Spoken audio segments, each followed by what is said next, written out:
భర్త బ్రతికుండగా భర్తని విడిచిపెట్టి వెడతానని ఏ స్త్రీ తన నోటి వెంట అనకూడదు. అమ్మ ధర్మం ఏమిటో తెలుసా? తండ్రి గారు బతికున్నంత కాలం ఆయన మాట వినడం, ఆయన్ని సేవించడం నాకు ధర్మం. భర్త బ్రతికున్నంత కాలం ఆయన్ని సేవించడం, ఆయన మాట వినడం నీకు ధర్మం. ఎన్ని వ్రతాలు చేసినా, ఎన్ని ఉపవాసాలు చేసినా, ఎన్ని పూజలు చేసినా భర్త చెప్పిన మాట వినకుండా భర్తని ధిక్కరించి భర్తని విడిచిపెట్టి బతుకుతానన్న కాంతకి ఏ పుణ్యము దక్కదు. భర్త శుశ్రూషయానారి లభతే స్వర్గముత్తమం అపియాన్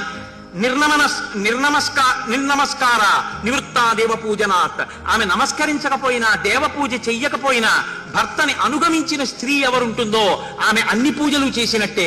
శుశ్రూషామేవ కుర్వీత భర్తృప్రియహితే రత ఏష ధర్మ పురా దృష్టో లోకే వేదే శ్రుత స్మృత.